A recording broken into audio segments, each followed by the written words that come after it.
Oke, stay tune di The Interview Tukul Arwana. Nah, sekarang bintang tamu saya berikutnya adalah mantan tenaga kerja wanita yang sekarang kerjanya memberikan pendidikan kepada tenaga kerja wanita di Hong Kong. Kita undang Mbak Elis Susandra.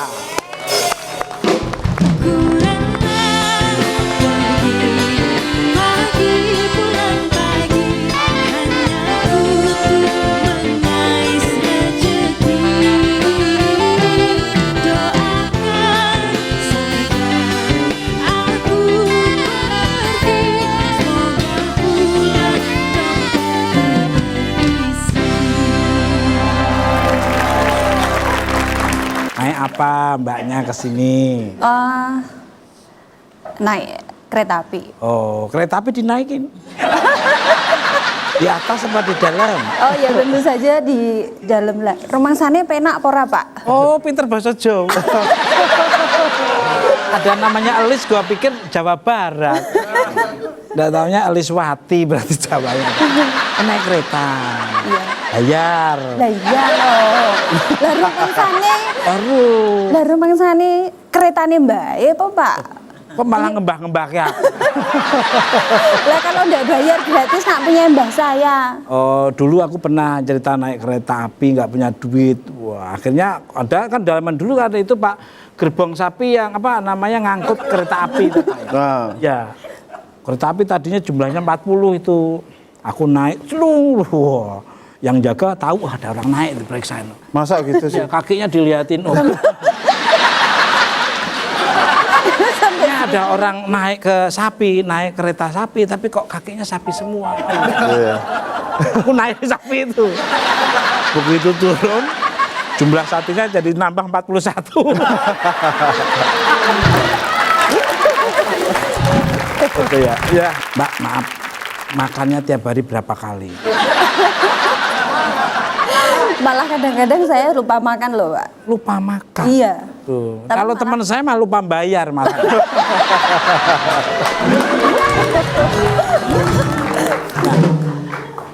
Tinggalnya di mana Mbak?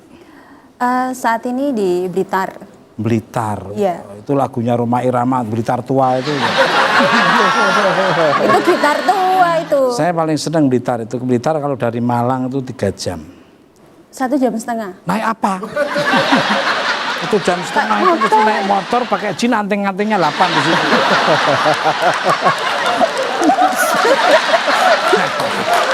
Tiga jam tuh kalau pakai batik itu harus sopan. Nah, Blitar ya, iya. Lama lahir di sana ya. Mohon izin Pak ya tak Pak. Nah, dulu berapa tahun jadi tenaga kerja wanita? Saya dulu jadi tenaga kerja wanita di Taiwan selama 10 tahun dan di Hong Kong 2,5 tahun. Jadi 12,5 tahun. Wah, lama juga ya di Taiwan. Ceritanya gimana kok kemudian bisa jadi ketua Serikat Buruh Migran? Ini luar biasa sekali, bisa kepilih dengan itu. Monggo.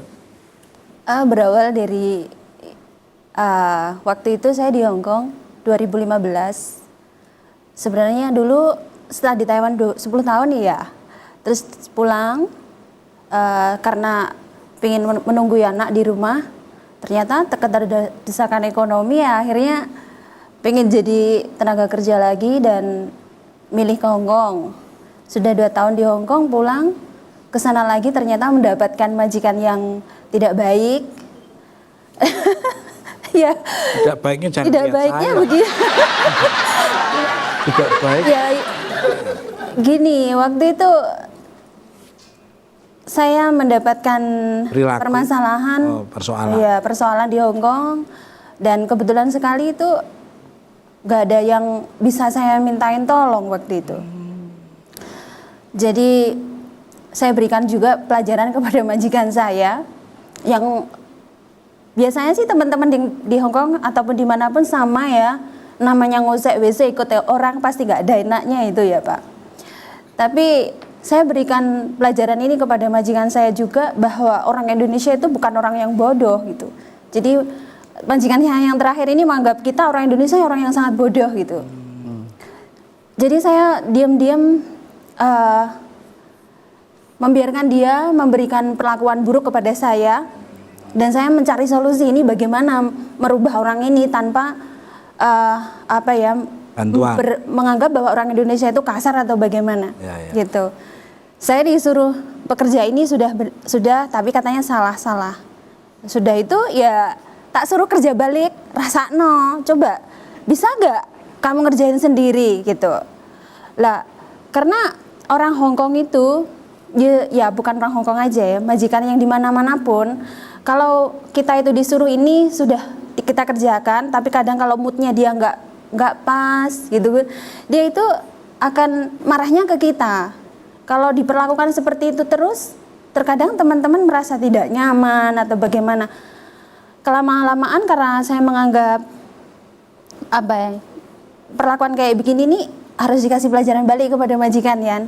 Jadi saya suruh kembali, coba kamu ajarin saya begitu. Jadi saya suruh balik, dia kerja, ya rasakno emang enak gitu. Apa loh. mungkin mbaknya bangunnya kesiangan kali? Oh, saya itu hampir nggak tidur, waktunya Pak. harus bekerja jam 5 pagi, mbak bangun jam 10. Iya itu. Malah bangunin majikannya, Pak bangun. Enggak ya? Sama sekali hampir, tapi justru alhamdulillah dengan adanya permasalahan saya, hampir 24 jam itu saya nggak tidur karena harus ya bekerja 2 rumah, ya merawat anjing, merawat anak. Anjingnya ke saya lagi. Makasih. Maaf. Nggak apa-apa. Iya. Dan akhirnya saya mencari solusi sendiri, datang ke KJRI, saya melaporkan ke pihak imigrasi dan Departemen Labor begitu, dan akhirnya tiap minggu saya mencoba sharing dengan teman-teman gitu. Nah ini kebetulan ada Pak Menteri ini yang membidangi yang Mbak lakukan. Kira apa nih yang mau dikeluhkan ini? Mungkin Bapak nanti akan memberi satu jalan tengah yang bijaksana, yang bisa menyadarkan para tenaga kerja maupun yang diikutin itu. Monggo silakan. Begini Pak, kalau untuk jam tenaga kerja itu loh Pak, kok jam kerja ya? Iya, jam kerja itu belum diatur, dan bahkan kadang-kadang kita itu ya karena nggak diatur, majikan kalau nyuruh itu sekarepe dewe gitu loh, semaunya sendiri, dan kadang-kadang itu kita waktu tidur hanya 2-3 jam saja dalam satu hari. Waktu awal saya masuk di Kementerian Ketenagakerjaan itu kita sudah terbitkan permen juga mengenai tata kelola penempatan tenaga kerja Indonesia ke luar negeri sebagai perbaikan. Sebenarnya di situ sudah diwajibkan yang namanya kontrak, diwajibkan yang namanya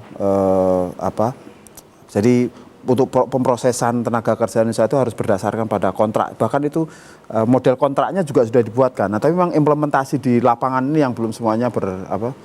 Kosnya juga masih mahal seperti yang disampaikan Rere tadi. Ya, kalau kos memang betul, kos itu betul. Saya juga sudah menerima keluhan itu banyak, dan kita memang sedang perbaiki cost structure, bukan hanya untuk Hong Kong nih, tapi juga beberapa negara, dan nanti teman-teman termasuk Mbak Elis dari SBMI dan lain ini nanti kita akan libatkan. Saya juga udah pernah ketemu itu dengan Mas lupa namanya. Ada Mbak Hari, Mas Hari, Mbak Bobi.